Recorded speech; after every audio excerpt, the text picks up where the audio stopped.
Bonsoir à tous, bienvenue dans notre édition régionale. Voici nos principaux titres. Une nouvelle session d'assises.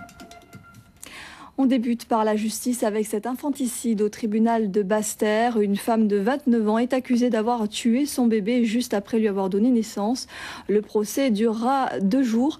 Laura Séné est sur place. Bonsoir Laura. Alors comment s'est déroulée cette première journée d'audience ? Eh bien Laetitia, l'affaire qui est examinée depuis cet après-midi ici au tribunal de Basse-Terre n'est pas si simple car il aura à suivre donc demain la suite avec la deuxième journée d'audience. Ce braquage du PMU de Petit-Bourg ce matin, 2 hommes à moto de 30 et 31 ans encagoulés et armés ont fait la caisse du point jeu avant d'emporter un butin de 349 €. Manque de chance, après s'être enfuis, ils ont terminé leur course dans un fossé en contrebas de la route. Tous deux, déjà connus des services de police, ont été grièvement blessés et transportés au CHU. Les précisions de Michel Girdari et Paul Labéca. Et la violence, il en sera question ce soir dans Grand Angle, une émission qui vous sera présentée par Sophie Pointer juste après ce journal. Et puis en bref, cet échange peu habituel au sein du CHU de Pointe-à-Pitre, des surveillants pénitentiaires qui accompagnaient un détenu admis pour bilan de santé ont été pris à partie par d'anciens détenus faisant l'objet de menaces. Les surveillants ont appelé du renfort. Tout est rentré dans l'ordre peu après. Notre département est touché de plein fouet par la sécheresse. Le manque d'eau se fait sentir plus particulièrement en grande terre. Il ne pleut pas assez, notamment sur les zones montagneuses comme la Soufrière. La Soufrière est considérée comme le château d'eau de la Guadeloupe. Elle alimente tous les cours d'eau de la région basse-terrienne. Alors ce manque de pluviométrie affecte-t-il l'activité du volcan? Élément de réponse avec Thierry Philippe.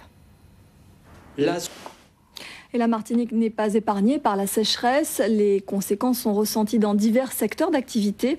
Illustration chez cet apiculteur qui a bien du mal à récolter du miel dans ses ruches installées à Rivière-Salée. C'est un reportage signé Irène Emonite et Marc Balsa. On est sur le cas de... Ce chiffre à présent, 15 millions d'euros, ce sont les pertes estimées de la production de bananes après la pluie de cendres. Cela représente 45% du chiffre d'affaires annuel. Les melonniers subissent aussi de lourdes pertes, environ 1800 tonnes. Le salon de l'agriculture se poursuit à Paris. L'Office de développement de l'économie agricole d'outre-mer, l'ODEADOM, y est représenté. L'occasion de faire le point sur l'évolution de l'agriculture dans nos régions. Si l'époque des îles à sucre a vécu, on est encore loin de l'autosuffisance alimentaire et du fameux développement endogène. Le commentaire est signé André Berton. À Marie-Galante, la campagne sucrière ne commencera pas demain comme prévu. La direction de l'usine attend la visite d'un technicien brésilien avant de pouvoir lancer sa nouvelle turbine à vapeur. Un report dont les planteurs n'ont pas été informés, ce qui irrite tout particulièrement le président de la commission mixte. Le reportage de notre correspondant Laurent Bélanger. Initialement, la direction de l'usine... En bref, le lancement aujourd'hui de l'opération Chèque Vacances spéciale Outre-mer. Le dispositif a été présenté par Marie-Luce Panchard, ministre de l'Outre-mer, et Hervé Novelli, secrétaire d'État chargé du commerce et du tourisme. Les deux ministères vont financer 6 000 chéquiers de 100 € destinés aux touristes titulaires de Chèque Vacances qui achèteront un séjour pour les Antilles en mars et en avril. Il s'agit, vous l'aurez compris, d'une mesure visant à soutenir le tourisme dans nos régions. La Poste change de statut et devient une société anonyme à capitaux publics. Après de nombreuses contestations sociales, la réforme a finalement été adoptée. Elle devrait permettre à l'entreprise d'augmenter son capital et de se préparer à l'ouverture à la concurrence du marché européen. Le point avec Sophie Vingada-Salon et Philippe Grenier. Allez, un peu de sport avec cette course à la rame. 57 jours déjà que François Lamy et Benoît Dussert ont entamé une traversée atlantique. Toujours 3e au classement général provisoire, l'équipage de Carruquera devrait, si tout va bien, couper la ligne d'arrivée dimanche à Antigua. En attendant, la fatigue s'accumule, comme l'a confié ce matin François Lamy, joint par téléphone satellitaire à Eric Stimfling. On l'écoute. Et ben là, on est à 260...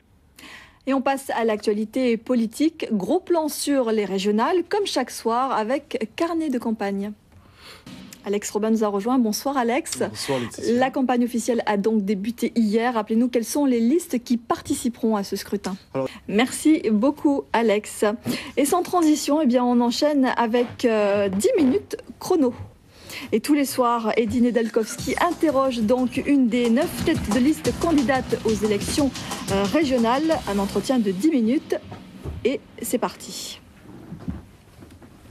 Oui, ce soir, c'est Alain Le Sueur. Demain, bien évidemment, avec un nouvel invité, une nouvelle tête de liste. Le coup d'envoi de la 2e édition de Slam Art. Au menu, vous l'aurez compris, du slam sous forme de concerts et d'ateliers d'écriture, mais aussi de la peinture. Et ce soir, on inaugure la manifestation avec le vernissage de l'expo du plasticien Goody. Ça se passe au centre culturel Rémy Ninsouta à Pointe-à-Pitre. Présentation, Paul Orescol, Christian Danquin.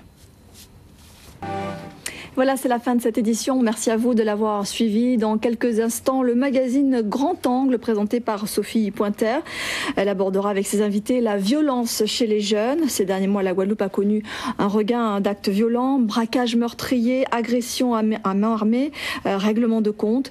Un phénomène qui inquiète. Alors, qui est cette jeunesse en rupture avec la société? C'est à suivre dans quelques minutes. L'info revient à 13h demain. Ce sera avec Éric Rayapin. Nous, on se retrouve à 18h40 pour les titres. Très belle soirée à tous sur Télé Guadeloupe.